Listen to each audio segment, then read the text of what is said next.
Welcome back, everybody. It is I, Jurio11, Lore Keeper. Oop.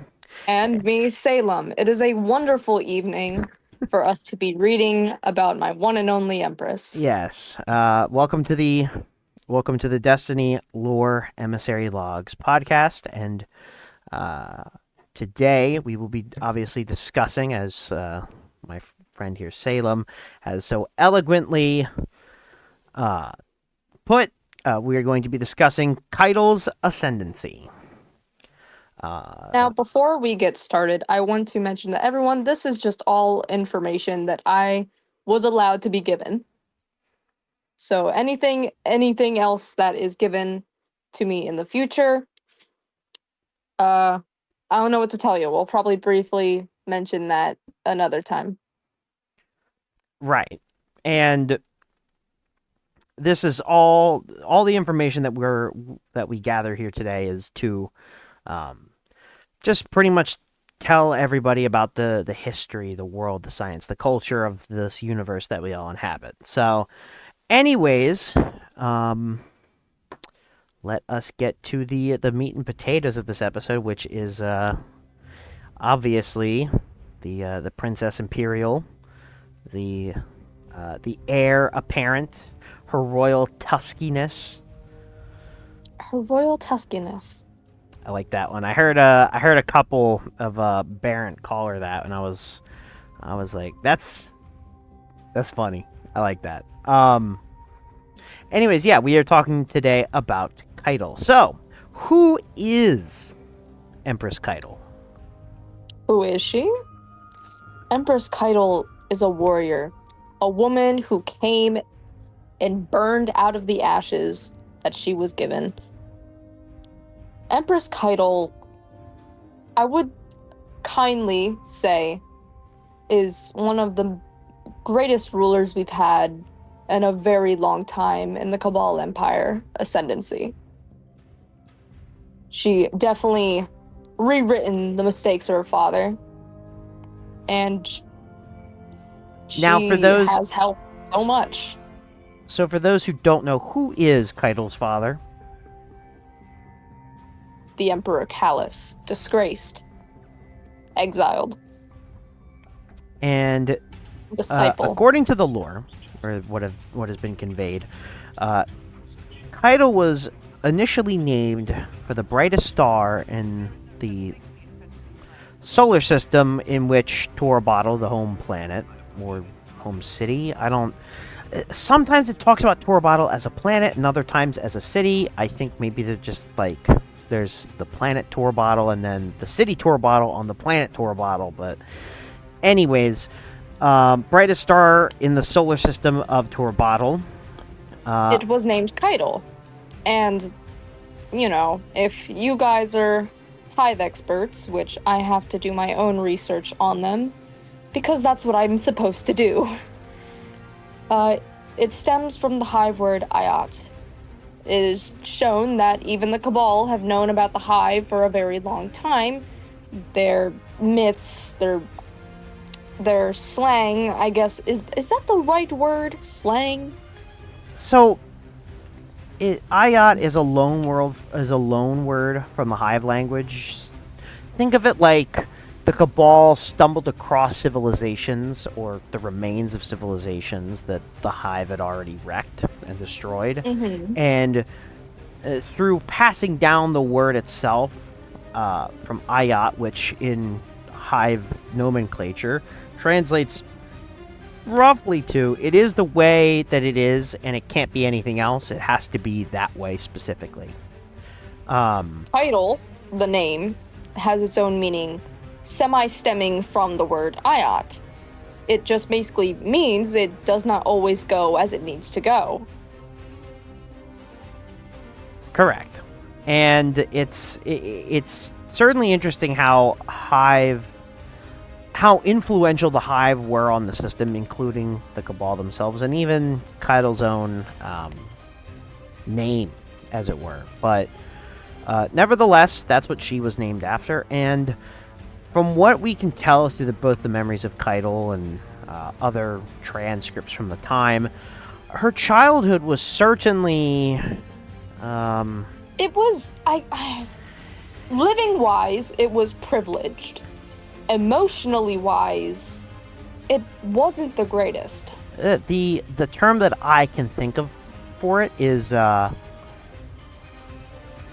palace and a prison, similar to other beings who have been put in such situations, such as, for example, Riven. Her father was this egotistical, hedonistic individual who only cared about, being happy and having fun and hedonism, and that directly was pushed onto his daughter, and at an early age she kind of complied, and there is a certain there's a lore description somewhere of Callus and her going to the local Colosseum where she first meets one of her teachers, who we will discuss later, and she's wearing this outfit, and part of the outfit's this living creature who was bred to be worn, which I find that so strange in Cabal culture. You guys have that's like the equivalent of in humanity, that's like the equivalent of a dog getting worn. And I'm not talking we kill it and then wear its skin, but you wear the living dog, which I find that... Jorio, this is also coming from a personal living standpoint. My family was never privileged enough to wear stuff like that. I think it was mostly the higher-ups that worn such creatures. The higher class. The higher class, exactly. Just because I am a Cabal, I am a Barent, doesn't mean I have the most privilege. No, and it's just fascinating to see that kind of dichotomy and that kind of behavior.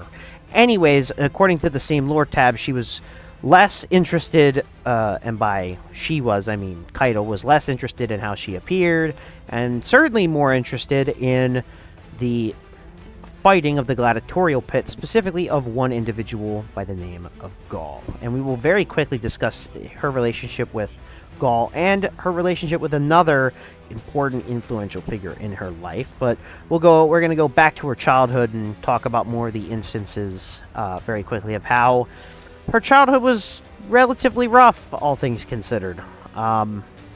Obviously, there's the incident when she was nothing more, 3 years of age, where she supposedly had siblings. And two half siblings. According to the record kept by Caiatl herself, it appears that Callus had a lover. They had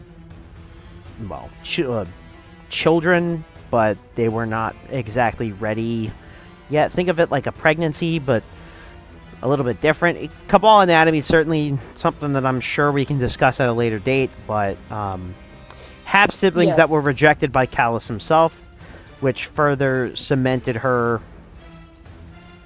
I do want to briefly mention Jorio. During the time period of Caiatl's birth, she was conceived around during the Praetoriate's rule. I just want to briefly mention that before Callus's wife kind of left him because she could not get him out of his depression. Correct. And that purveying instance of her not knowing or not really feeling her mother's presence in her life certainly did shape her into who she was to become, especially considering her growing disdain for her own father. So her early life was filled with, she had a father who was basically bipolar between hedonism and great sorrow. She had no siblings, or half siblings, but she didn't really know. At the time when she was conceived, she had no other siblings. She was an only child until she was around 3. But even then, she never really grew up with said siblings. She didn't really Of know course not. They said were siblings. ditched, abandoned by Callus. He didn't care for them. And I guess yes, and I guess that's what I'm trying to state is that her childhood was one filled with Loneliness. loneliness. To be frank. Obviously, she did have a war beast by the name of Milos, but unfortunately, due to Callus's own sense of jealousy, unfortunately, Milos was put down by Callus. Not just put down, butchered. Now, according to Caiatl's personal record, she did not blame the butcher for the death of Milos. He didn't. The butcher, in fact, was crying and was sorrowful that she had to do it. And Caiatl embraced her. She forgave her, but she even said she would not forgive her father for that. And it's also stated that this was like, I guess, the beginning of the growing resentment that she had towards her own father. This was certainly the first step of many towards her. It was. Eventual growing. For many who don't hatred. understand, real quick, war beasts are a highly respected creature in the Cabal Empire. Very highly respected and very much cherished. So something like this is just downright worse than even cruel. Yeah, the best way that I can describe it is that in humanity's history, humanity's relationships with canines, specifically domesticated dogs, is seen as very special and sacred and wholesome in certain aspects. The Barent and the War Beast relationship is several degrees greater and more important and more influential than even our relationship with domesticated canines. So to lose not only that relationship between a Barent and their war beast, but also to lose probably one of the only friends she had growing up, certainly was detrimental towards her her opinion towards her own father, which worsened as she grew. During her teenage and young adult years, she transferred from this individual who was obsessed with, who took after her father and wore fancy clothes and showed up with him at fancy dinners, and became this military leader. To a degree, she started off as a star pilot. Funny enough. She was very good at this. I believe she was practically almost the top of her class. There are instances where she, at the beginning of her military career, as it were, obviously Callus put her in more presentational military parade roles, which Caiatl was certainly unhappy with. But over time, she took a more active role in the military, and especially after her training under the tutelage of two individuals who we will now discuss by the names of Dominus Gall. Those who are veterans of our system know that name quite very well, as well as Advocate General, Amuna Wrath, Primus of all legions. That is correct. Her relationship to both of these individuals, there have been some discussions that in certain situations her relationship has been deemed to potentially be romantic, but obviously those claims are completely unfounded. And from what honestly, I don't think I have the confidence to even ask the Empress herself. Oh, absolutely not. The name of Amuna Wrath is already a touchy subject. I don't think I have any right asking what that relationship was even further. I think their relationship was not truly even remotely romantic, but more of a teacher and student or mentor. And both of them taught her mentorship in different ways. When it came to being a star pilot and actually leading military campaigns, Emuna Rath had more of the expertise and more of the influence. When it came to hand-to-hand combat, on the other hand, Dominus Gall took more of a... Dominus Gall. That was purely Dominus Gall. Dominus Gall took way more of a personal What greater interest. teacher of hand-to-hand combat than a man who fought in actual gladiator pits all his life? Exactly. Now, obviously, this was after Dominus Gall had obtained his role as the Primus of the Red Legion, appointed to that position by Callus himself, and while Caiatl's relationship with these mentors was important, and she valued them greatly, Callus, as time progressed, became more wary and frightful. Yes. I want to briefly mention something during Caiatl's star pilot career. When she went on serious missions, there have been instances where actually one instance particularly, where she went through 7 ships by herself, took out the entire crew of each one, and then crawled out of the rubble, bloody and half dead. And she, instead of like eyes wondering if she was okay, mostly they praised her, and that's what she looked forward to. That's what made her feel wanted and alive, like she was doing something right. Correct. And there's plenty of instances where Caiatl was shown to be brave. Specifically, that battle I do believe was against either the Kaga Clips or the Sindhu. I want to lean towards Sindhu. I want to lean towards Sindhu, just specifically how good of pilots they exactly are. Exactly. Now, as time progressed, obviously she held a more militaristic position within the Cabal Empire, much to the absolute dismay of Emperor Callus.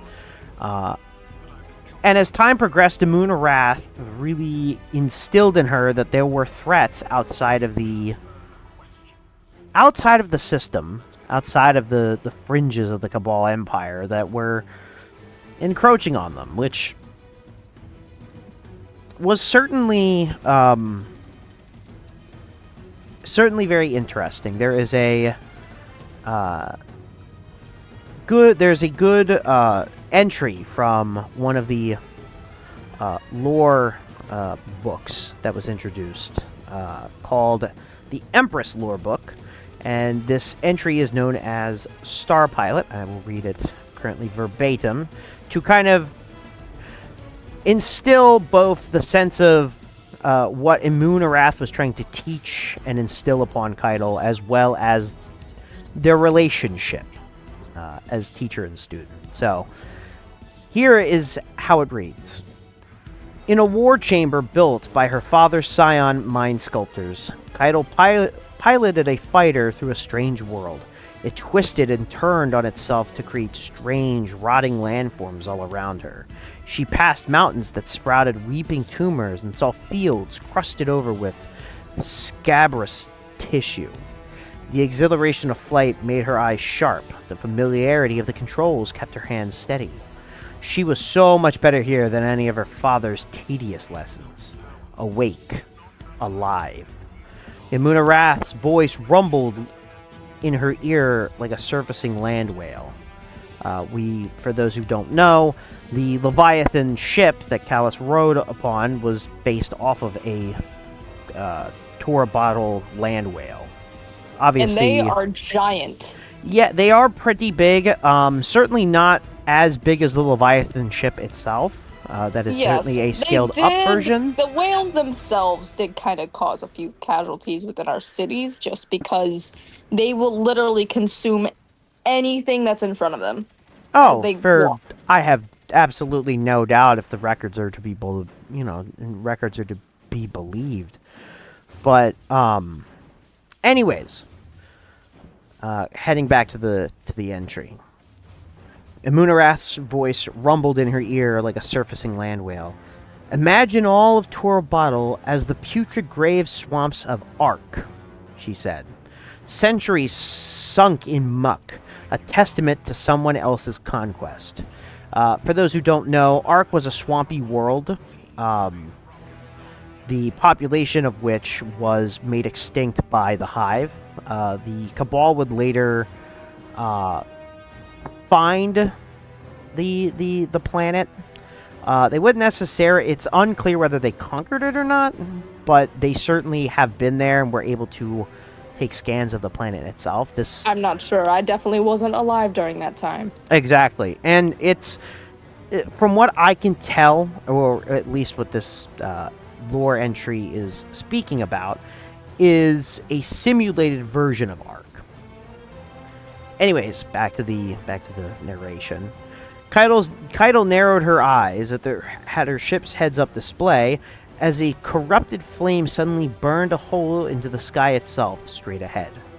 There are monsters at the edge of our territories that would tear our world open and turn it inside out, Emun growled. They fear nothing. Caiatl felt a jolt, a telltale rock tilt, and drag of damage at the tail of the ship. She tried to pull up. Through the hole in the sky emerged a hag, enormous, robed, screaming. Emerald fire burst from her claws and spiraled towards Caiatl's ship, but she was too dazzled by the fireworks to avoid it. Seconds before the flames engulfed their ship, Caiatl heard, "What do you fear, princess?" In these war chambers, simulated death felt like real death. Panic, pain, darkness, realistic consequences for failure. The chamber left its inhabitants floating in a void after defeat, and in that emptiness, minutes could feel like hours. When the darkness finally evaporated, Caiatl stood in the blank chamber, alone. The moon emerged and crossed the room. "You're dead," she told her. Caiatl kept her back straight and voice level, though there was a tremor in her arm, a humiliating after effect.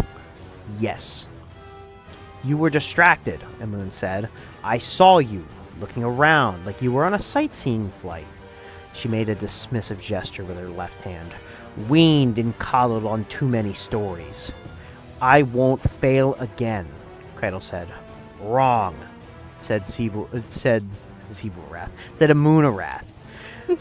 "You will die many more times if you wish to live." She clapped a hand on Caiatl's shoulder. "Do it again." So, and it's described in several other lore tabs that whenever in the presence of Amunarath, she has a more disciplined outlook. It's more so of a somebody in the military looking up to a general, where they stand at attention and they're very plain and they answer as if they're getting barked orders at. Amunarath wouldn't be the general in the primus of all legions if she just let her soldiers or even students be all willy-nilly. Yes, but that being said, the person she was training at the time was in fact the Empress. So it's perhaps it was a no special treatment. Yeah, perhaps it was a. I mean, Caiatl did abuse her title at certain points, especially when she was back home on Torobatl. Not saying she was not what a princess, I guess, would be. Oh, certainly not. But there was a level of that I'd be abusing the shit out of it. But there was certainly a very, very obvious level of respect and discipline that was forged between the two. And this would go on for some time until certain events happened.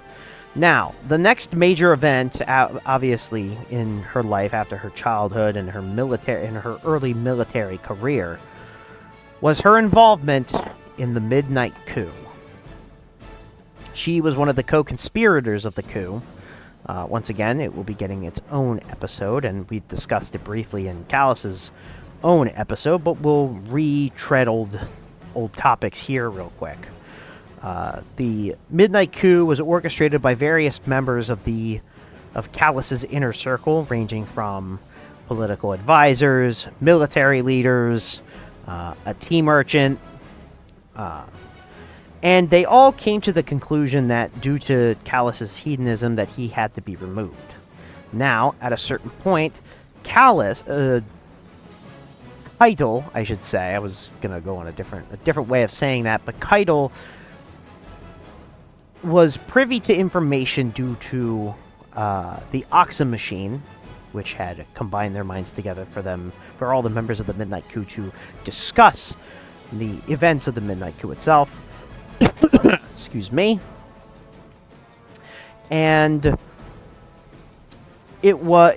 she was able to get privy to information about Calus that would put Calus in a much lighter light, and she eventually would go on to confront Calus himself over this information, believing that after their conversation, though, again, I guess what you were trying to say, she was looking for hope that there was some type of, I guess maybe the word would be redemption in her father, and she was going to spill everything to him if what she thought was possible happened.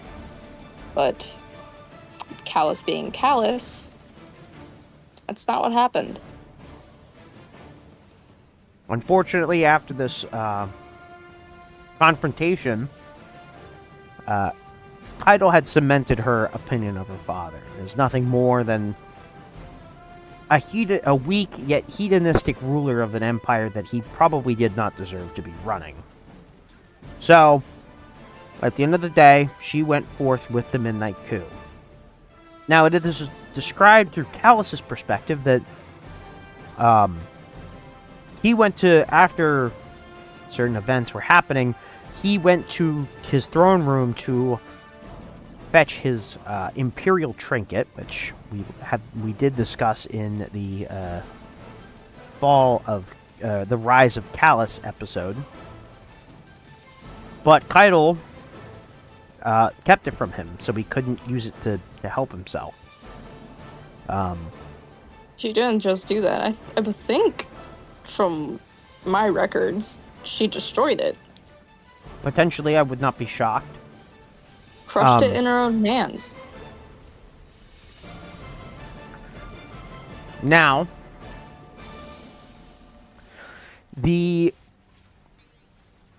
what happened next was Calus was nearly about to be killed by Dominus Gaul, but it was Caiatl stayed the blade.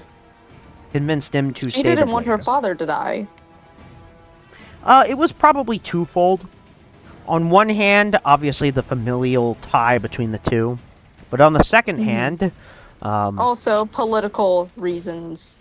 Yes, you should not kill Calus. Killing a populist leader, having a bunch of well, and I say this in the best way possible, but snakes within a populist leader's ranks, and deposing said populist leader would likely cause severe upheaval from the citizens. So instead of but Gaul wanted that man dead so bad.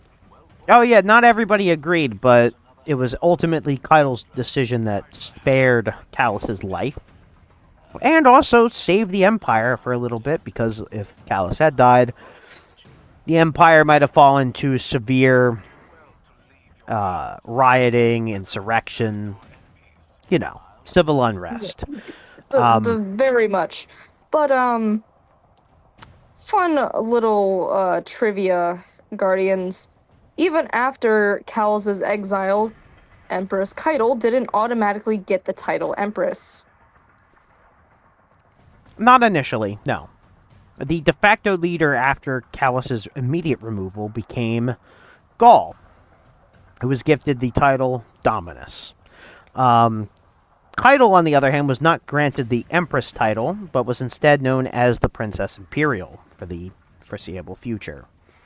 Now, after Calus was deposed, Callus started sending assassins after dear Caiatl, who, for the roughly the remainder of her life, until Callus's eventual death, had to It was practically fight off assassins left and right. Most of them were scions, and every single time she returned the weapon with the scion's head. And as mentioned before during the Fall of Callus episode, that weapon would be Heart Shadow, a family heirloom passed down from Caiatl's family for generations.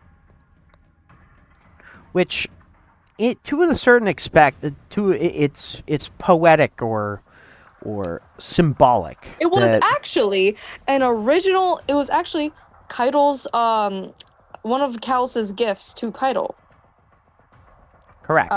Because that's how Callus thought Caiatl's love could be won, or well, bought, really, to keep her loyal, to keep her. I wouldn't exactly say obedient, but just to make sure that there is no pure malice or disdain, like, oh, my father doesn't love me, I'm going to assassinate him in the future or something. No, he gave Caiatl these gifts to just keep her loyalty and her love. She appreciated them, but they meant nothing to her until she had her war beast. So I will take note of something exceedingly interesting.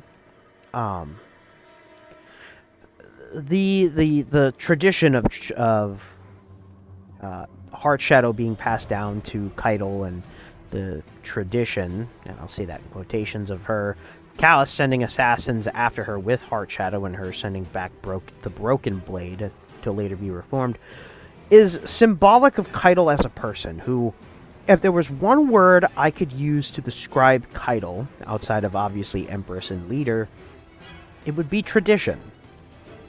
She has always been somebody who has valued tradition above quite many of things. Her rule in the her later rule in the Empire would be dominated by Cabal tradition. Her gladiator perspective. pits that Callus took over. I apologize, but I feel like this should be mentioned. During Callus's rule, he hated the fighting pits. He hated rites of proving. He made an effort to make sure that people didn't like it anymore either, and just make it boring so that the tradition would cease to exist. Caiatl honors the tradition of the fighting pits and the rite of proving. Correct. And as I said before, her rule is defined by Cabal tradition. Now, next in the timeline for our dear princess would be after the death of Dominus Gaul and I say this in quotations because it's far more complex than saying defeat.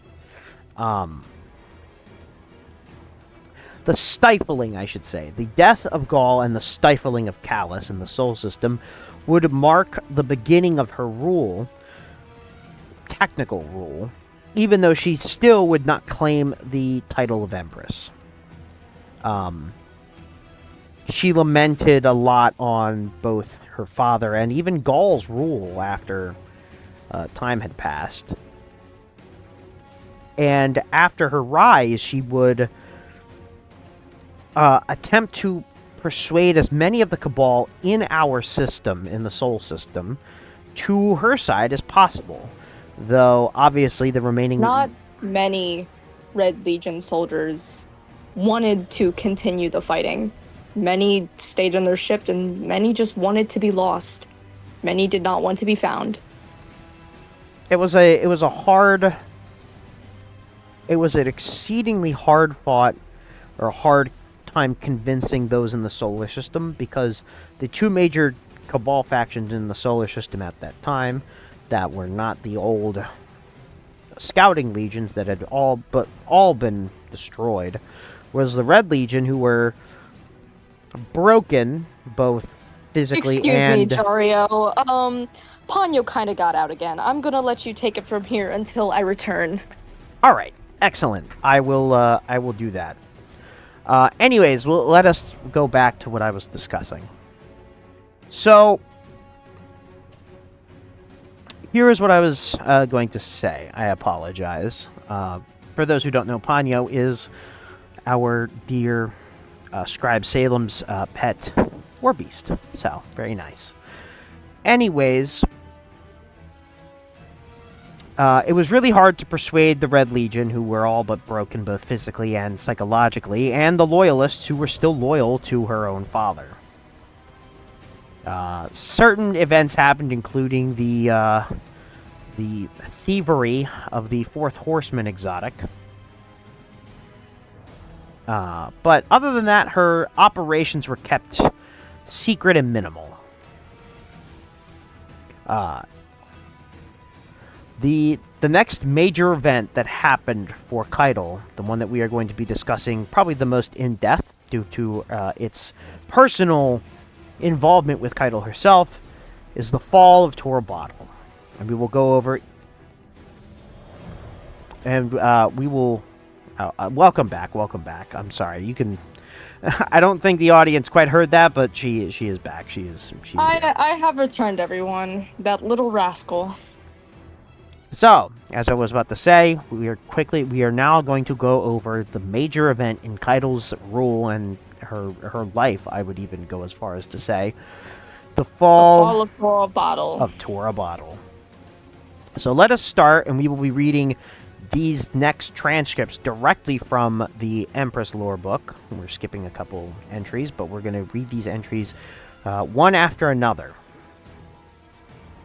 So, this was the events of this entry is roughly around the time of it was directly after the Black Fleet's second arrival, the prevention of the second collapse, but it was around this time that Guardians were starting to obtain stasis. But we'll discuss what happened elsewhere in our universe in a completely different solar system. This entry is known as Soldiers. Caiatl loathed the crawling pace of the court. She despised the tricky voices of courtiers and generals vying for attention and resources. Sorting out their tedious requests was like fetching lost scraping sticks from the bottom of a mud wallow. But one day, a general came to her with a clear complaint. The stench from Emunarath's room permeates the entire east wing of the palace. My lovers choke on toxic fumes simply walking through the halls. Surprised she hadn't heard about it before, Caiatl dismissed him with the promise to investigate the Advocate General's chambers. Later that day, she found that the first of Emun's rooms, usually kept tidy with military precision, was changed. Her 2 war tables were now covered in papers and tombs unrecognizable to Caiatl. The room stank of death and poison. Strange symbols were drawn on the ground in ash. And in the far corner of the room, with restraints they used for captives aboard their prison ships, a living hive thrall was held in suspension, drooling and chattering. Emun, Caiatl said, astonished. What's happening here? Emun turned from whatever war table she studied, where she studied a book that looked to be bound with molted flesh. Princess, she said, pleased. Good. I thought to call you, but I've been so engrossed. Come see the future of the Cabal army. Caiatl approached, intent on looking at Emun instead of the thrall. They don't fear pain, Emun said. Perverse admiration crept in her voice. They don't fear death.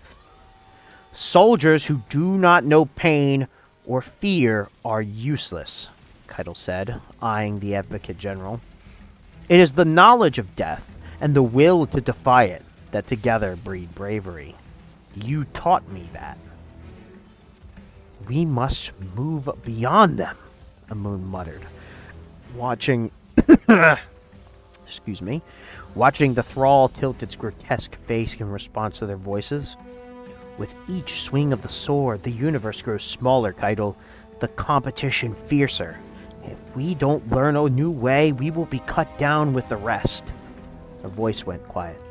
We must accept new gods, or we'll perish. The thrall began to thrash, sudden, violent. Caiatl watched. I am ordering you to step down from the council, she said after a long silence. So, it is clear in this entry that Caiatl approached Amun-Arath, who was exhibiting exceedingly bizarre and alarming behavior, and more so obsession with the hive. Now, as somebody alarming. Now, as somebody who is good friends with Eris, and even I myself am a hive arcana expert, the behavior she's showing is exceedingly less akin to me or Eris's studies and more akin to a being like Toland's studies, where it grew to the point of obsession and falling to darkness, as it were. I would like to add, mentioning following new gods. The Cabal don't really follow gods. We honor the ones that are legends, like Acrius, and Acrius's family before then. We honor those. We don't worship. Your worship is very different. I would say Cabal worship is exceedingly different than other worship. Your worship is not based in blind faith in a being that's more powerful than yourself, but more so based in beings who came before you and paved the way to who you are now. Therein lies the difference between the belief in Cabal belief versus belief in human beliefs or even hive beliefs. Now, it's shocking. I would never think if I was there in that room, I never thought I'd even hear mentioning of worshiping new gods. I may just be paranoid. Yes, it is certainly exceedingly alarming behavior, and it was. The next entry will unfortunately be describing the fate of Amun-Arath herself. New gods. I would like to read this if you don't mind. Yes. Do you mind if I read the little notes that are made from the perspective of Savathun? Correct. I would like to read those. Of course. Chapter 5. New Gods. It was Harun, one of Caiatl's advisors, that alerted her to the spectacle. In the square, she said, her deep voice laced with concern. I've never seen anything like it. Caiatl went immediately. In the central square of Torobatl's weaponsmith district, a bright green flame flickered the air. Amun-Arath stood against the blaze, naked, but for a waist wrap. In the custody of 2 guards, her hide was carved with strange, crude symbols. When she saw Caiatl arrive, she threw her head back and laughed. Here comes the Princess Imperial, she said, to kneel before our new god. I am Savathun, whispering. Caiatl strode forward. Let her go. She told the guards, reluctant. They did as she asked. What god, Amun? What heresies have you invented now? Amun grinned.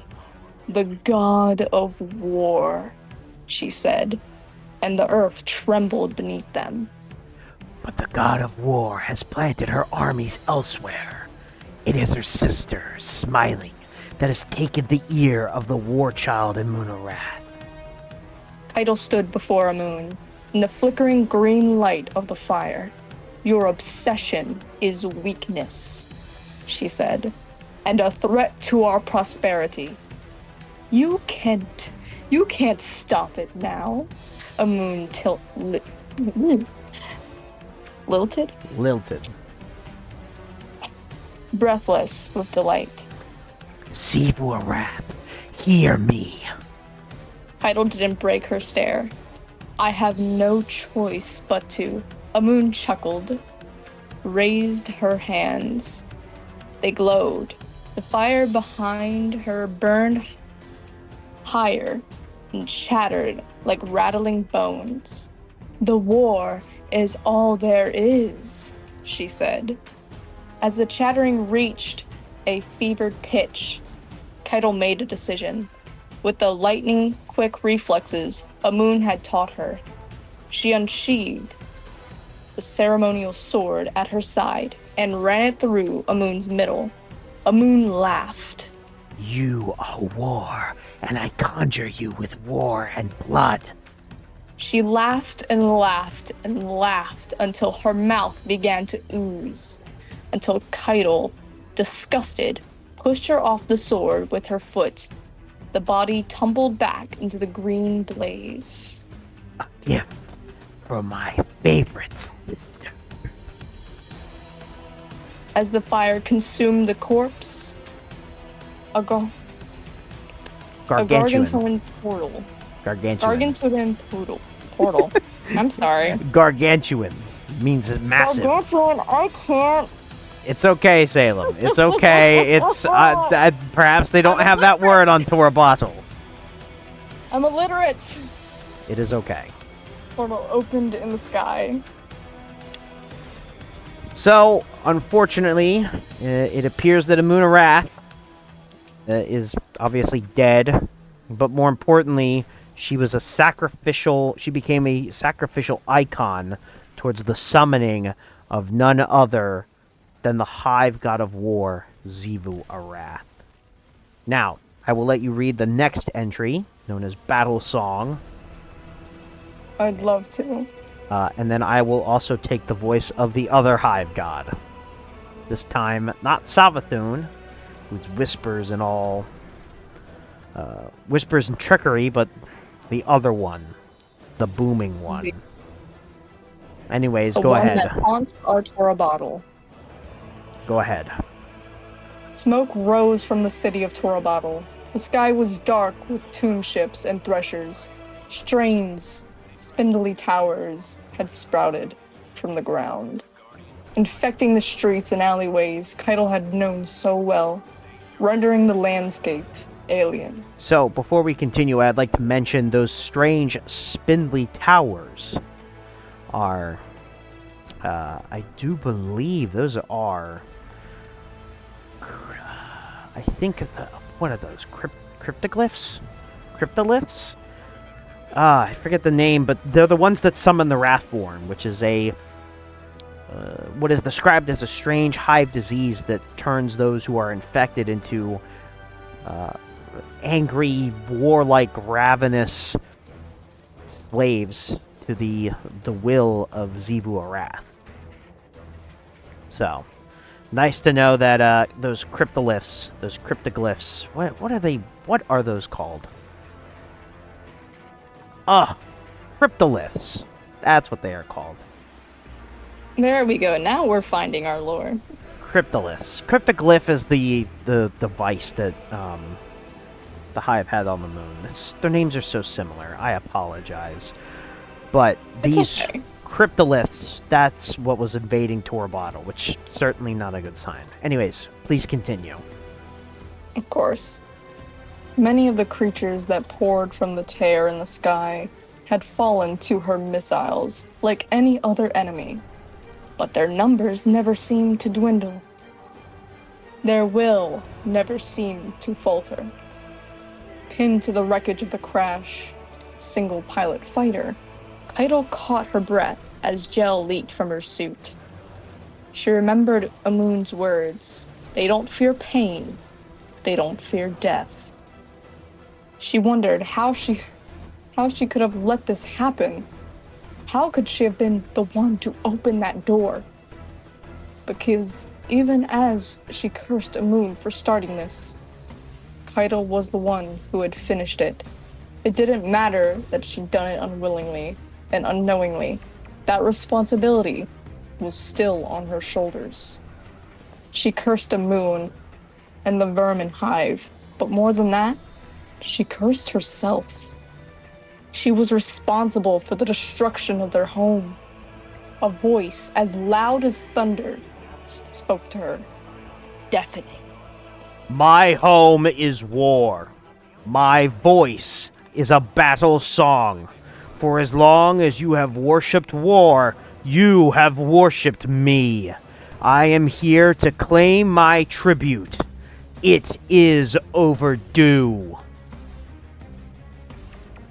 I was there during this moment with me and my siblings. I cannot imagine. I can't even describe the pain. I lost many of my brothers. I can only compare it to something that happened to our time, specifically with Gaul invading the last city, but at least then there was some... How do I put it? There was a sense of...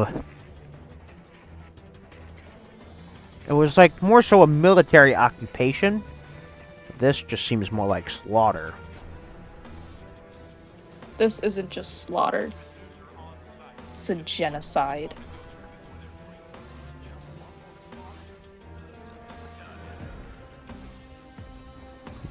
So, this is the fate of Torobatl.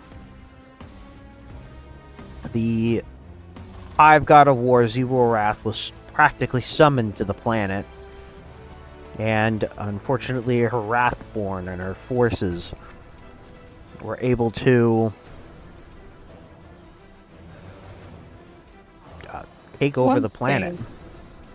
One thing I also want to mention is, even if Caiatl did it unwillingly, she still put all the blame mostly on herself for letting it happen. She carries out this saying, and she once said it to your crow, or your Uldren Sov. I don't know exactly what I would call him. I don't have any correlation with the man.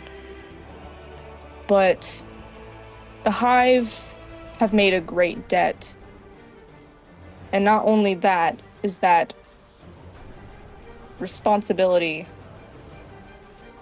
If I can quote this, I can try and remember it correctly. Fault or responsibility. I'm sorry, I am lost my train of thought. It's okay. I will read the next, I guess the next two interesting lore entries. These will discuss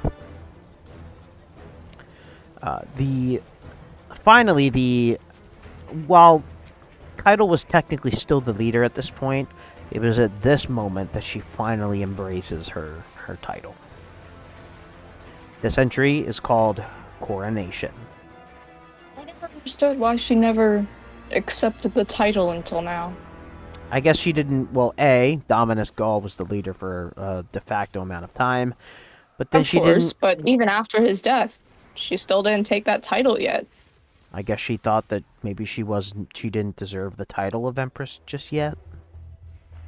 Perhaps. Not sure. I'm gonna have to ask her. Anyways, to the lore entry. At the long table of her council room on the fleeing warship Elagos Lex 5, Caiatl sat with her advisors.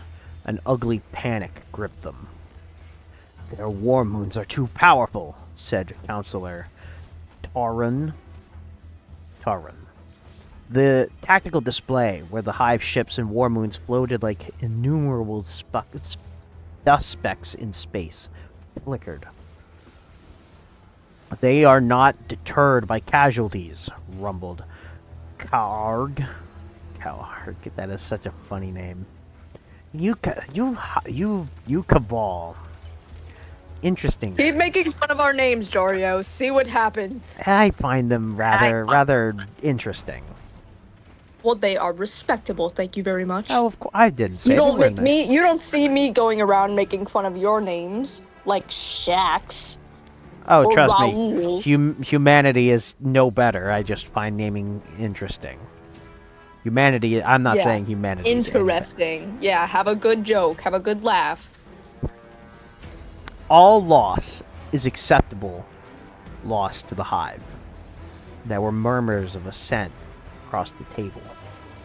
Gaul diverted some of our best generals, lamented Tharek. All to the damnable Sol system and for his idiotic crusade. They will not return, said Karg. And neither will Gaul. He clenched his fist. But this weakness didn't start with Gaul. It started with that bloated traitor Callus. Karg and Tharek glared at each other from across the table. They shared a look Caiatl knew very well. It often preceded bloodshed. She watched them for a tense moment, and then raised her voice to say, "Enough." They all looked to the Princess Imperial.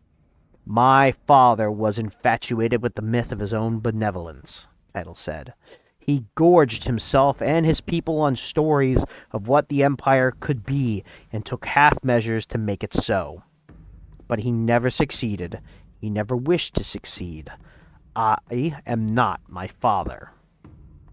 Dominus Gaul was obsessed. Dominus Gaul was obsessed with his own redemption. He imagined debts owed to him and sought their fulfillment.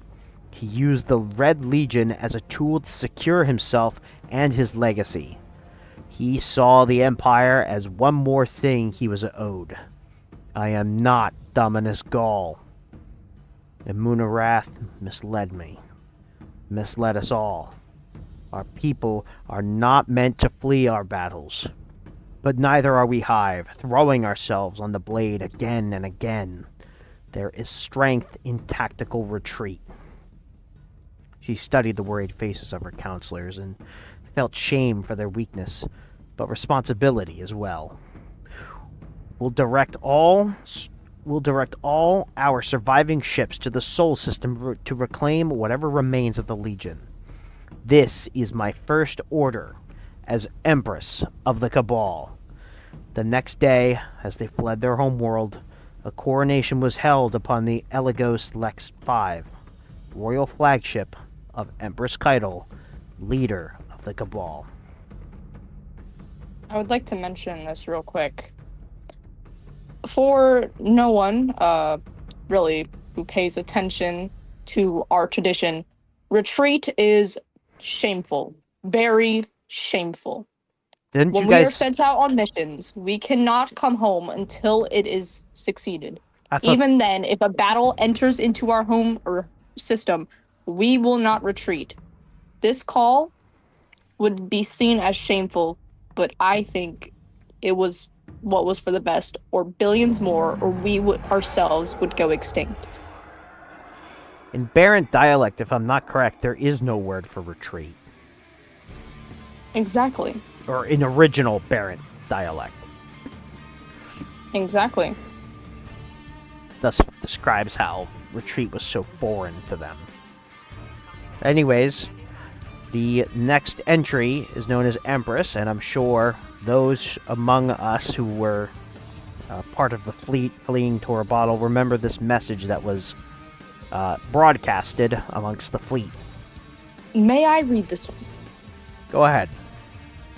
Let's go. A message from Empress Caiatl to the Cabal, to all her fleet. I speak to you as crowned Empress of the Cabal Empire, your new leader. As I speak, we flee our home. Some of you lament our loss. Some of you whisper about the weakness of retreat. I assure you, we do not flee out of weakness. We march towards strength. We have found ourselves in a battle with war itself. And I have come to see that the face of war is ugly. and poisonous. We are not the same as our enemies. We fight for a reason, for a purpose, not to pointless luxury, nor the appeal of false gods. Unlike our predecessors, we fight to pay homage to our past and make strides towards our future. A future where all glory is not for vanity, but for our people. We fight for the Empire. We now chart towards the Sol System to recover the soldiers stranded there by Gaul's hubris. We will rebuild our army and return to reclaim our home. Our future will not look the same as our past. With your trust, I will usher us into a new age, and I will not default on my promises, as my father did before me. From this moment forward, all scions of the Cabal Empire are released from the bounds of servitude and granted full citizenship.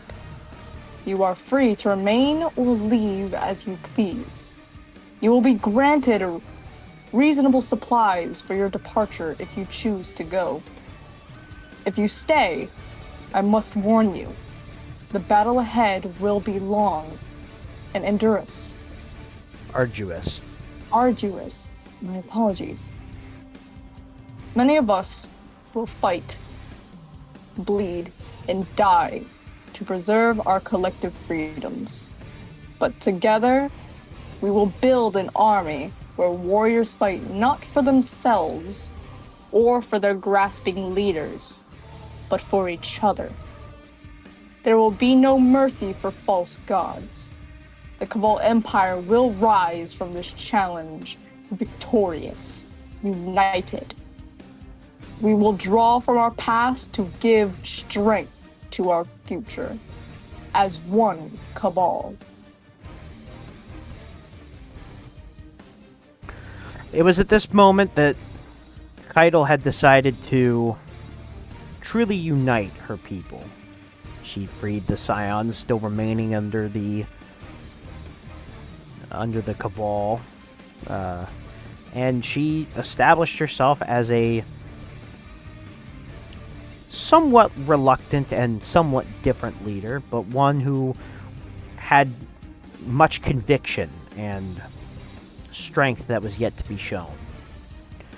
Now there is one more entry in this book, and we will discuss it since it happened before her arrival in the system, which we will get to after this lore entry. But this last one, I personally think me and Salem should read together. She will read all of Caiatl's lines, and I will read all of the introspection and then the lines of one of her advisors. Perfect. Because this entry discusses her opinion on us, the Guardians. So, let's get to the last entry. Truce. Caiatl was sitting alone in her private quarters. She glanced up, awoken from her reverie when Torun arrived. Empress, Torun said, bowing. She was a stickler for formality. The other counselors are awaiting a decision regarding our arrival in Sol. Caiatl gave... Oh. I'm sorry. It's okay. It's all right. Well, that's narration of what's going on, not her actual lines. My bad. I apologize. Caiatl gave her a wry look, as if she didn't know. Torun waited. When Caiatl didn't answer, she pressed further. Have you made a decision? Caiatl sighed and shifted in her seat. Not yet, she said. There is much still to consider. Sit down. Torun hesitated, caught between her dedication to formality and a direct order from her Empress. She gingerly lowered herself into a chair. The Guardians killed Gaul, Caiatl said. Yes, said Torun. Stories say they've killed greater enemies too. Other deities of the Hive. one of the Great Burns, and a sibling of Zibu-Ara, Caiatl added. Perhaps then the costs of this venture do not outweigh the benefits, Tarun mused. We need every resource at our disposal, Caiatl said. Tarun was quiet. Caiatl leaned forward abruptly in her seat. Do we need to make war to regain the Legion? Once more, Tarun was silent. Eventually, she said carefully, "You don't believe we would win?" Caiatl saw the blade hidden in Tarun's question. We would win, She said. After a long, grueling war, we sustained huge losses, and we leave ourselves open to further devastation at the war god's hands. Tarun's gaze turned thoughtful. Yes, probably. She studied Caiatl's face. So what do you suggest? We negotiate Caiatl said quietly. with the Guardians. Tarun observed her customary moment of silence. Some of the counselors won't like it, I know. Caiatl said. She stared past Tarun, her jaw set. I don't either. You'll have to make a gesture for them. A nod to our legacy as conquerors. And if they see it as a true equal negotiation, Tarun trailed off. They'll call it weakness. Caiatl finished. Tarun nodded, especially after fleeing Torobatl. They shared another silence. The ache of mounting stress began to push at Caiatl's temples. Her voice was weary when she spoke again. Then we will demand that the Guardians kneel. And thus, her entrance into the Sol system had come. Her and her fleet arrived in the Sol system and parlayed with the Vanguard, led by Zavala and accompanied by Osiris, who at the time, I should say, was not actually Osiris, but the Witch Queen Savathun wearing Osiris like a meat suit. I personally believe that Caiatl might have had her suspicions on Osiris, just not enough evidence to fully confirm.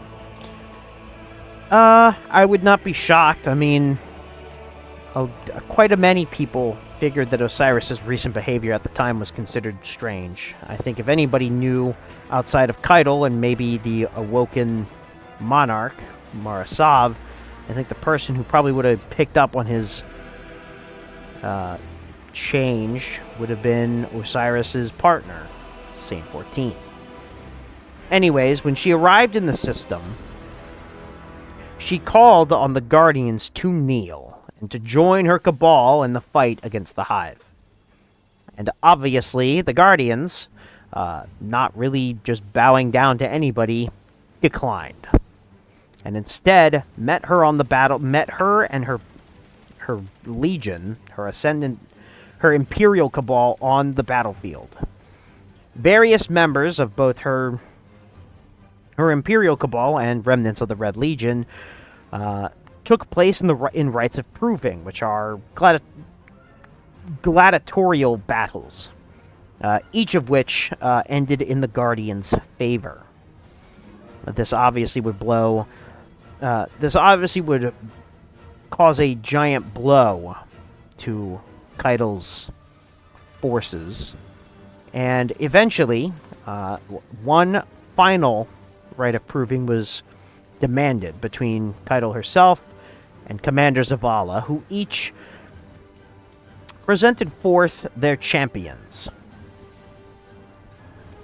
As for Zavala, Zavala obviously picked the best guardian for the job, the young wolf themselves. And Whereas Empress Caiatl chose her champion, Ignovan, chosen of Caiatl. there was a interesting little lore entry where Ignovan actually before the fight was pretty scared, which was certainly interesting. He was scared since he only had one life, and the Guardian technically had infinite lives. They were a walking corpse. So he was exceedingly scared, but yet that fear allowed him to give it his all. The Imperial land tank, the Halphus Electus, was chosen as the battleground. The Guardian, specifically the Young Wolf and their compatriots, invaded the Halphus Electus and fought with Ignovan.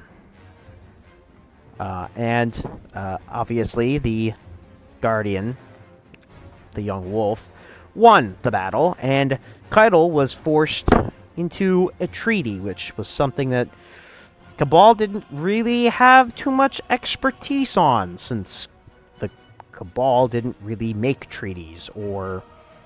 Treaties is like a foreign concept to us. Yes, the idea of an armistice is certainly strange. At the meeting between the two, Scions of the Conclave attempted to assassinate Zavala, who had already had another assassination attempt under his belt due to Conclave members. In a surprise move, Caiatl and her Imperial Cabal attacked the Conclave Scions, and she proudly admitted, and I guess hesitantly, but also proudly admitted that she was definitely not behind these attacks. And it would later be revealed that it was in fact not her hand, but the hand of the Conclave, who were a sect of the Scions who had branched off and wished to separate themselves more completely from the Cabal. It would later be found out that this Conclave of Scions was also being backed by Callus himself. After this moment, the armistice between the Vanguard and the Imperial Cabal cemented itself, at least temporarily. Oh, yes, temporarily. This would last a little bit. There was another Scion, the sniper. He was caught, and he was, in a way, broadcasted, so I'm going to say publicly executed for all to hear.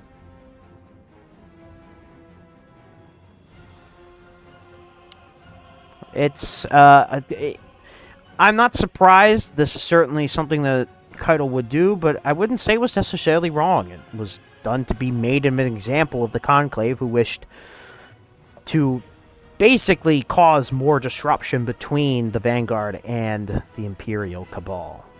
I also want to add that it also could have been a symbol of her loyalty and her trust in her own word. She will not go back on her word. That is just the woman she is.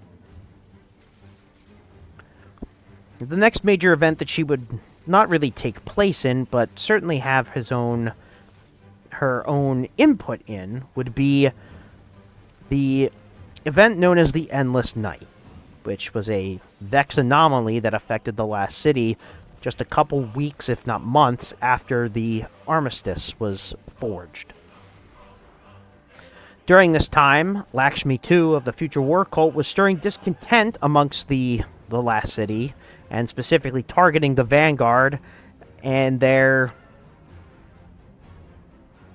allowance of certain alliances with alien groups such as the Imperial Cabal and the House of Light of the Elixni.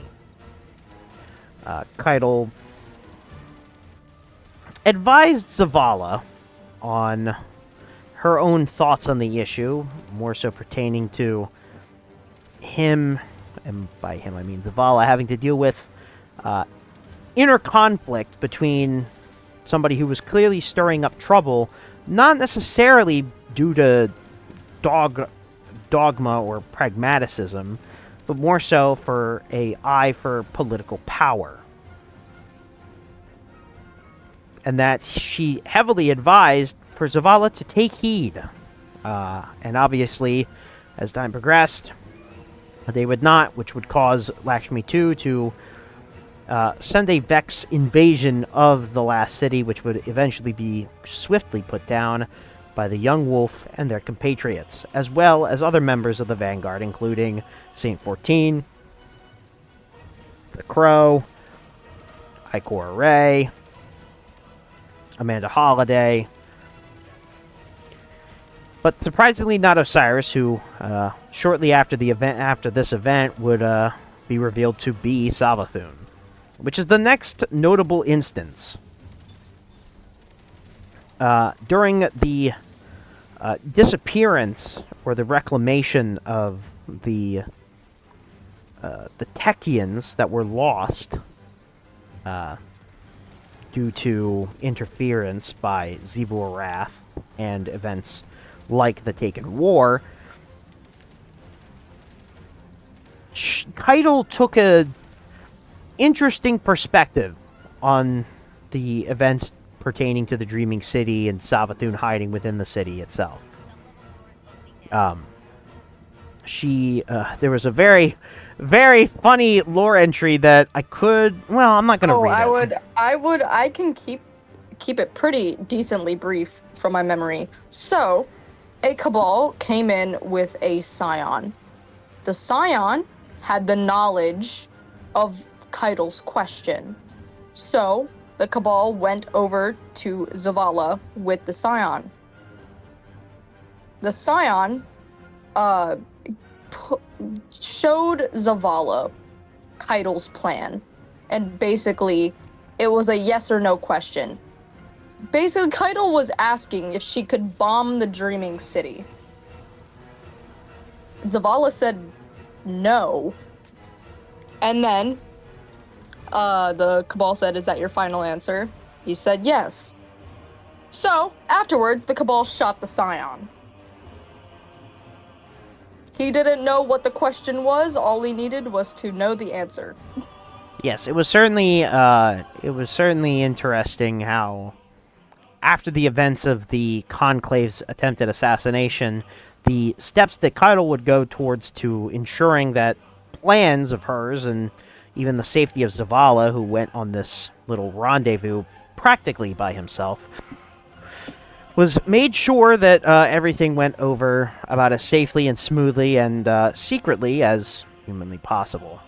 Or I guess, Cabally possible. Okay. Anyways, the next major event to happen was Operation Elbrus. Or, more so, I should say, the introduction and discovery of the Lucent Hive. Savathun, the Witch Queen's ascension into the light. Roughly around the same time... I was having a fucking field day with this. Roughly at the same time as Operation Elbrus, who, after an incident on Mars involving the Guardian practically stopping a plan to... Caiatl's plan to shoot the Lore, Savathun, one of Savathun's flagships, out of the sky, the armistice was put at an uneasy, wobbly moment, and they decided that the best course of action to further stabilize their relationship was to kill and destroy and capture and torture some Lucent Hive. Obviously, the major members of Operation Elbrus would be Saladin Forge, who had a very not great relationship with the Cabal and Empress Caiatl. He was one of the instigators of, during the Caiatl's initial entrance into the system, he was one of the instigators of making sure that the armistice did not go through and would rather just see the Cabal destroyed. He, Zavala, and Crow were all tasked with making sure that everything were tasked with asking Caiatl and assisting her in capturing and torturing Lucent Hive for their information on any known threats. How do you torture something that doesn't care for pain? Well, Lucent Hive are different.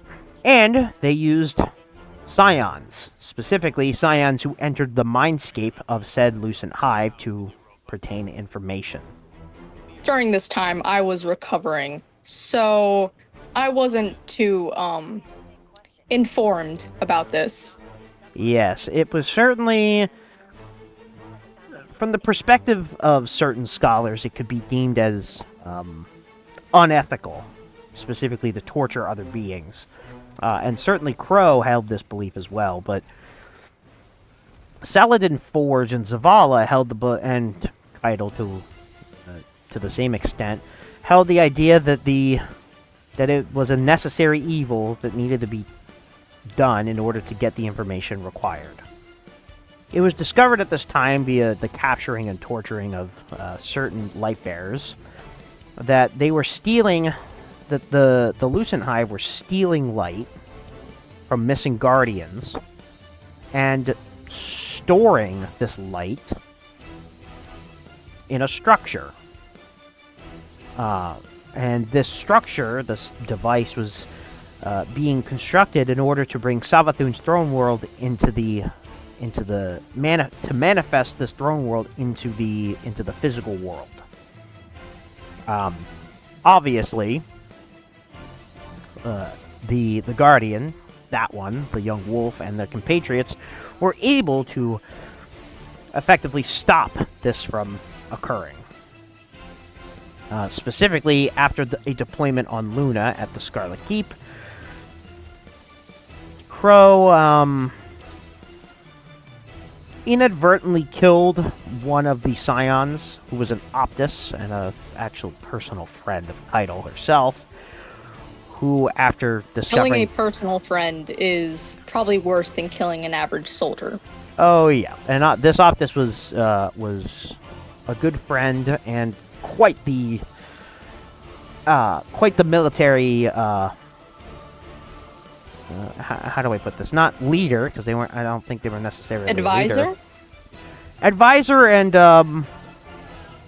tool of the Imperial Cabal, I will say. That's a good way to put it, but that feels a little bit more blunt than how I would describe it. Anyways, due to the death caused by Crow, Caiatl demanded that Crow's life be taken. In a life for a life. That is our way. But in a surprising moment, Saladin Forge, who... I would like to add this real quick. Not only did Crow kill this scion, he actually also kept it from Caiatl until she figured it out because the scion wasn't responding to her anymore. Yes, he kept it from her. The people who found out about the death of the scion first was not Caiatl, but instead Saladin Forge and the Guardians. Saladin Forge pretty much told Crow, you're going to take whatever punishment comes to you now. This is on you. But in a surprising move, just as Caiatl was going to take the life of Crow in retribution, Saladin Forge, Iron Lord, and hero in several degrees of the word, gave up his life, specifically joining Caiatl's war council. She favored him a lot during this time. He was a military. He was an expert on military tactics. He had proven himself in multiple battles, including battles in the Plague Lands, even against her own Imperial Cabal, and was valued as a warrior who was worthy of being ascended to a war council. Now, after being given the title Baracus, and after they departed and he was officially conscripted into the war council, which, by the way, if I'm not correct, that is a death sentence, right? You can't leave the war council unless you die? Nope. That's exactly it. You can't leave unless you are killed. Yes. Considering how much information you get at that war council, you wouldn't exactly want that being just spread around somewhere. Yes, it was... We always take drastic measures. At this time, another Valis on the War Council named Gurn or Oak. Or Oak. I think that's how you say that. Maybe wrong on that translation. But that Valis, I'll just say Valis Gurn. Valis Gurn challenged... So help me. I'm trying to. It's my inability to correctly pronounce your names. But that's on me, not you. Anyways, this Valis Gurn challenged Saladin, who, in turn, without using the light, may I say, defeated the Valis and claimed himself his own title, Valis Forge. It was roughly around the same time that he also introduced the Iron Banner to the Imperial Cabal, which apparently made the Iron War Beast. Yeah, we love the Iron Banner. Oh yeah, apparently you guys are arguably more fans of the Iron Banner than even the members of the city were. Who, by the way, they broadcasted a lot of the matches of the Iron Banner to the city, and it was deemed as a spectacle. But apparently, it's even more so in your Cabal, which I find exceedingly nice. It sort of reminds me of the gladiator pits, except if you add a lot more people in the pit. Oh, for sure. I participated in an Iron Banner once or twice. I really wanted to. Well, I think we've both gotten to the point in our time that may not be a great idea to step in the ring, but that goes for both of us, not just you, but me as well. My missing leg be damned. I will fight for this empire. Anyways, following the events of Operation Elbrus, which was that whole instance of dealing with the Lucent Hive, Caiatl gained information that a sect of the Scions, known as the Conclave, we just discussed them, were projecting psionic propaganda to basically turn a lot of Cabal away from the Imperial Cabal. So the Guardians were sent to the city of Freehold on Mars, which had recently returned, to go shut down this propaganda station. They were able to discover that Quavix, who was a Scion player, was projecting this propaganda, and the Guardians, including the young wolf, obviously put them down. And it was discovered that Callus was funding the operation for obvious reasons to... Because that old man just can't catch a break. He can't. Always looking for a reason to cause subterfuge and it's like, delegitimize. Daughter, notice me. I'm still alive out here, and I want you dead. Or more like, let me just That's delegitimize. Well, for me, it screams, let me delegitimize my own daughter's title of Empress, because there's only one emperor. There's only one emperor of the Cabal, and it's me. Anyways, this is excuse me, I am a little bit sick with exovirus. It's the funny joke. Anyways, after this was virus. Don't worry about it. It's just a joke. Oh. The next major thing to happen, specifically, was the return of the Leviathan. Specifically now positioned over Earth's moon, Luna. Caiatl would take a primary role in this event, having to deal with the presence of a nightmare, specifically the Nightmare of Gaul. She would be forced to confront said nightmare. Do you want to give a brief description of what a nightmare is? Nightmares are darkness manifestations of their victims' negative emotions, whether that be sorrow, regret, grief, self-hatred, and in the case of Caiatl, rage. Which is, I would love to say kind of funny enough, because Gaul tried to teach Caiatl to use her rage as a weapon. And yet it came back to haunt her in the end. Because it did. The thing with nightmares is that they feed on those negative emotions and pretty much cripple those that are trying to combat them with the negative emotion that they are inhabiting.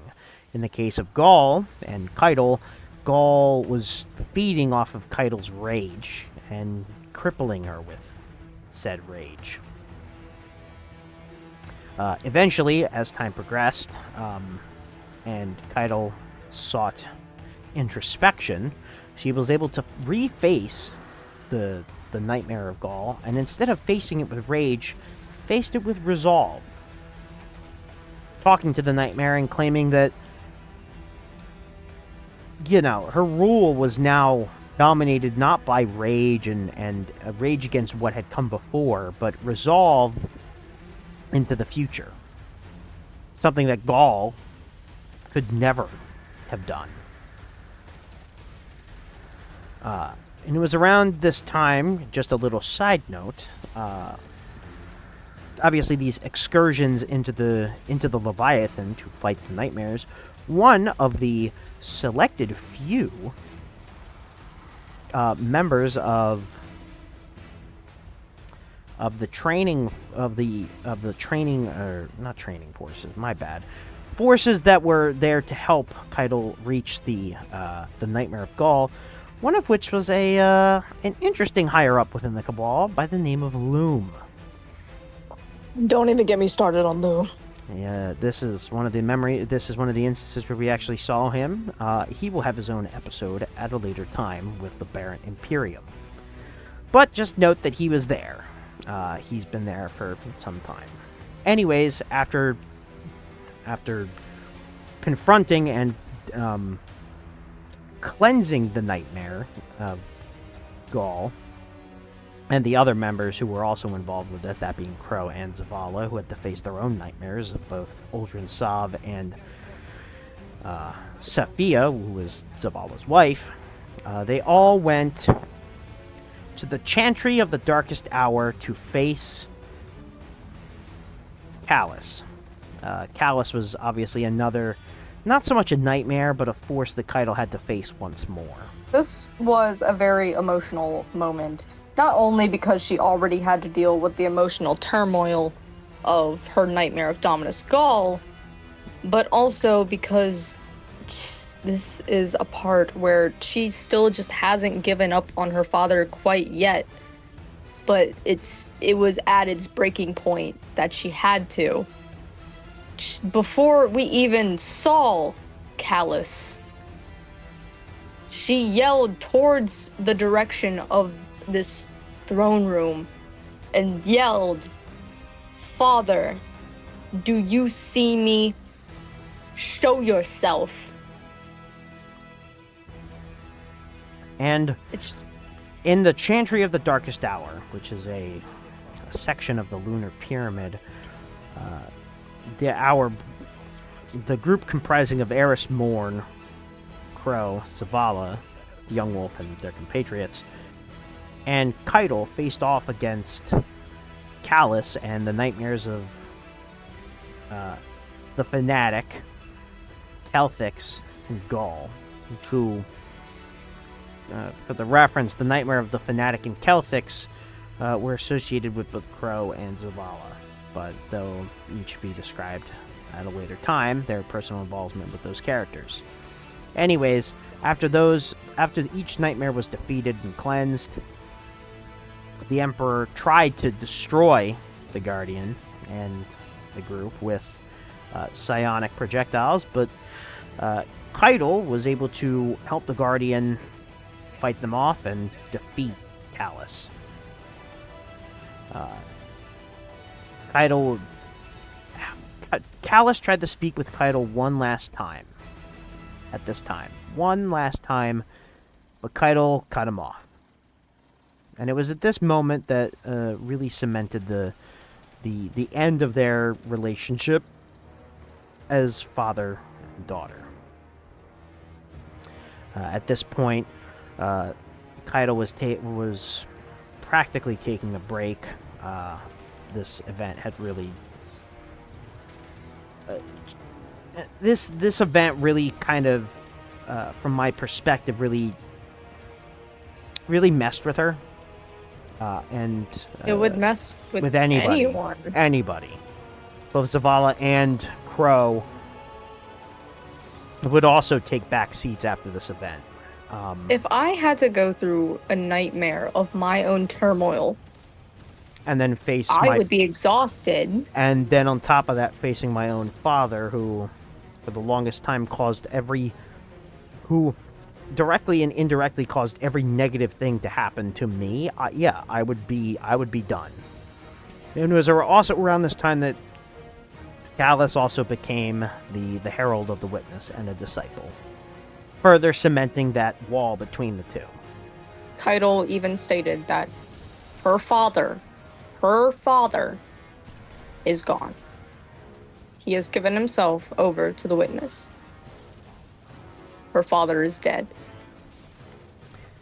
The last bit for Caiatl's history, the last little bits. So we'll quickly discuss, very quickly, just mention during the Abhorrent Imperative mission to go to the Seraph Station. Caiatl took part in the mission by engaging with Aramis's fleet as a distraction. After that, the major next point would be the war on the Amuna, which she took part in. Surprisingly, not as much as would have been suspected, but granted, it was an interesting time. Anyways, Caiatl helped save the Guardians from inside of the Typhon Imperator, and helped the Guardians battling Callus on the Amuna, on Neptune. And eventually, she would take place in the final battle and the final push for Callus to take possession of the Veil. They would eventually engage in a battle. My guess, said battle was more psionic than physical, and obviously Caiatl lost that battle. She was not dead, though, as she would later confront the body of Callus after the Guardian and their compatriots had killed him. At this time, Caiatl's... Her final words to the body of Callus was for him to rest now. That was it. Nothing else, nothing more. It's just to rest. The last two things that I would like to discuss with the time that we have left, because we don't have too much time left on this log. Following the war on the Amuna, Amanda Holliday, shipwright of the tower, unfortunately perished, trying to save civilians from the Shadow Legion's grip on Earth. Unfortunately, once again, Amanda Holliday would die in these efforts, and Caiatl would actually visit her memorial at the farm, and would insist that the exploits of Amanda Holliday would never be forgotten. She provided a little bit of comfort to Mithrax, who was wrecked with guilt at the time. So it Her was... way of comforting isn't what you would give to normally anyone. It was an interesting form of comfort, but I guess you could say it was a form of comfort nonetheless. Correct. And it would... It was at this time that it was really the the FOTC, the Forces of the Last City, the Alliance, would really start to cement itself. The Awoken, the Last City, the Imperial Cabal, and the House of Light would finally really, around this time, would start to come together more and more and more. And, that being said, time would pass, and the last major event involving Caiatl, there are moments here and there since the last major event, but this event would be the last major one. Operation Ahamkara, aka the Battle for the Pale Heart, aka the stopping of the final shape. At the time, we were tasked to, and by we, I mean the Guardians as a whole, more specifically the Young Wolf and their compatriots, went into the Traveler, into the Pale Heart, to stop the Witness. And they halted it, and around the time of them halting it and finding a weakness against the Witness, Caiatl and her forces were able to join the fight. They did so around the same time that Morisav and Mithrax also joined. The Coalition, aka the Alliance, would conduct operations inside of the Pale Heart, with Caiatl's operations specifically involving Zavala. And it was around this time that their bond grew closer. Some people have stated that it might be romantic, but once again, nothing has been confirmed. But we do know that around this time, I would go as far as to say that they went from acquaintances to allies, and to this point, to friends. And obviously, after the Witness was defeated, or the Witness was pushed back, the final battle took place. Caiatl had her own stay in the matter. She, obviously knowing Caiatl, she could not just sit there and do nothing. She did participate in the final battle, and the Witness was defeated. I think it was very ironic that the Empress had to fight alongside Savathun. I just want to mention that. Yes, I mean, I'm not quite surprised because the restraint of not wanting to put a bullet through the Witch Queen's skull had to be insane. Well, I think at the time, Caiatl recognized that that while Savathun was a great pain in her side and one of the arbiters of her suffering and misery and one of the pain basic hive gods that caused the death of one of her teachers,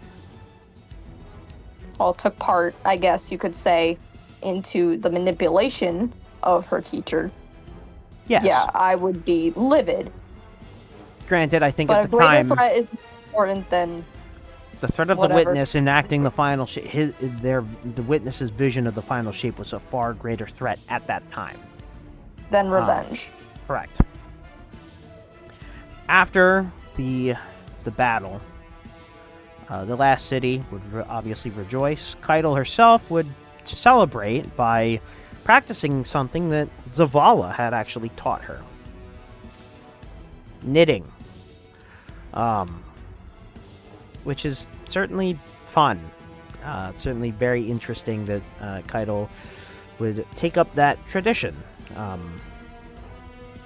Once again, I feel that Caiatl's rule is defined by tradition, and that's, the best way I could describe Caiatl. She's traditionalist, and I mean that in the most positive way I can think of. So, that is kind of the history of Caiatl, from her ascendancy and her early life on Torobatl to the most recent event that she majorly took place in, Operation Ahamkara. We would very much like to see if she participates and takes a more present role in the current events, specifically involving the Barrett Imperium's rise. I'm sure I hope she puts Loom in his place. I hope so too. And I also hope that she finally eventually gets her revenge on Xivu Arath and retakes Torobatl in time. I would love to watch the Empress bathe in Xivu Arath's soul fire.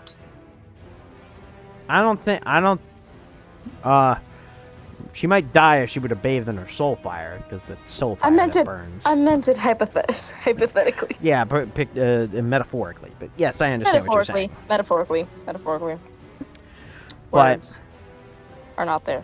That's it. Is there anything that you would like to say very quickly, Salem? We have a couple minutes. Is there anything that you would like to say, or that a certain other individual would like to say? Hi everyone, breaking character for this one. Addie here.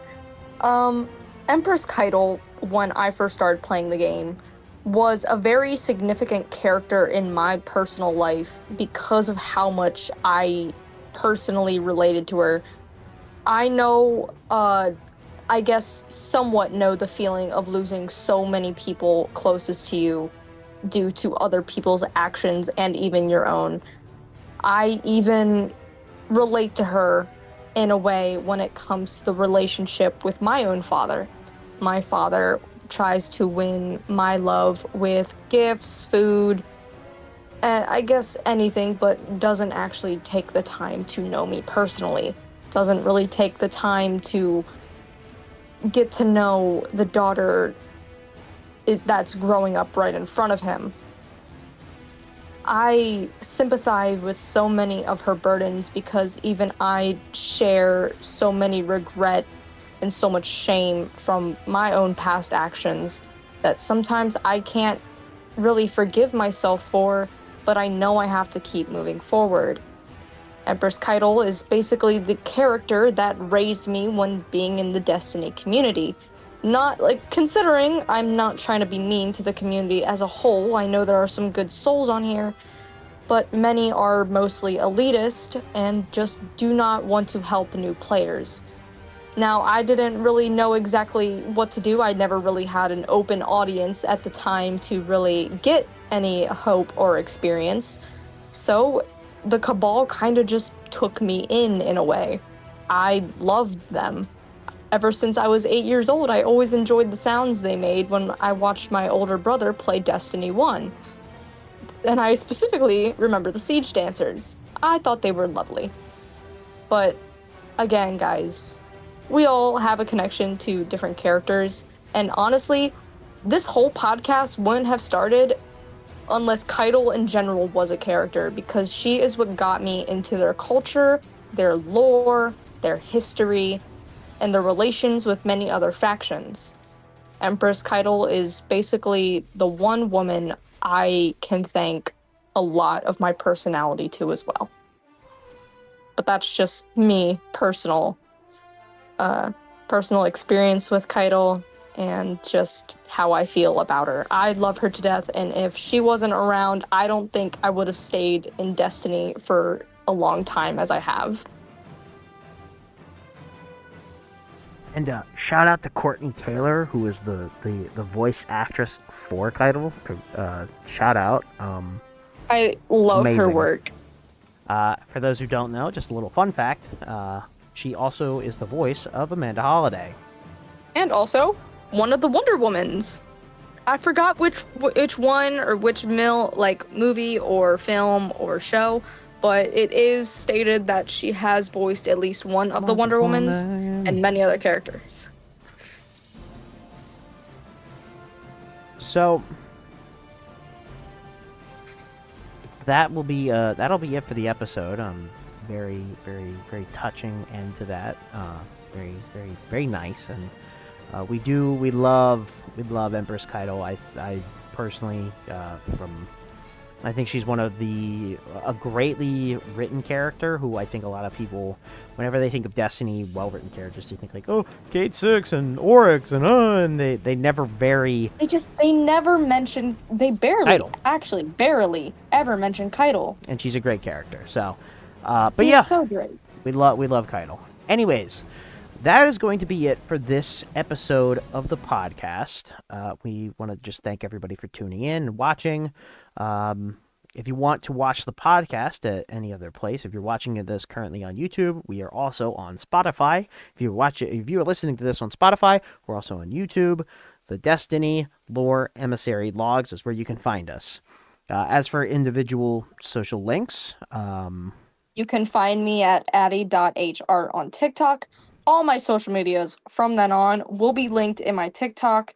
You can always DM me personally as well if you have certain questions, even like small questions about Cabal facts. I am a dictionary when it comes to them. I love them so much for the past 6 to like almost I guess 7 years. We're racking up numbers here, guys. I have been in the community not as long as my friend Jorio here, but I would love to one day maybe call myself a veteran. Maybe. and as for me, if you want to find me on TikTok, I have 2 TikTok accounts. I have one under Drio11 Lorekeeper, and then I have another one for my live streams, Drio Gaming 00. I am also on Discord, X/Twitter, Kick. That's where I live stream. And yeah. As for the next episode we're going to be doing is Big Red. So all of you Rasputin enjoyers, stay tuned for that. That'll be coming. Fun little fact, guys. I absolutely know nothing about Big Red. I know nothing about Rasputin. It's I okay. I will let you am know. neutral. I don't care much for the character. He's another one of those characters who is heavily underrated and completely mischaracterized. But don't worry, I will do him justice, especially for that one guy who, was very adamant on making sure that I got Rasputin lore correct and giving him the light that me and him both think that he deserves. So that'll be the next episode. Absolutely. Also, for anyone who ever puts any disrespect on Empress Caiatl's name, I will find you. I will find you. Watch out. As for I'm episodes sending a drop pod to your location as we speak. As for other episodes in the near future, we will be going over the various weapon foundries in the last city, some of the science and technical prowess of those weapon foundries. We will also be going over stuff like the Midnight Coup, Ahamkaras, and even the Vault of Glass. But by the way, me personally, I think that's a very boring raid after you play it a few times. It just gets boring. I think the actual gameplay could be considered boring, but the lore is way more interesting than you think, and is way more. The lore isn't boring. It's just specifically the gameplay. You would be amazed how much nightmare fuel is actually in that raid as compared to the other raids. You would be surprising, especially considering what happened to the original fire team that went in there. But anyways, that's a thing for a date coming soon. Anyways, once again, thank you guys so much for watching, and we will catch you all in the next one. You want to do your outro? We are Cabal. We eat the mountains, and we drink the seas, and we will conquer the stars. And I'll see you all on the battlefield. See you, Starside Guardians. Cue the outro.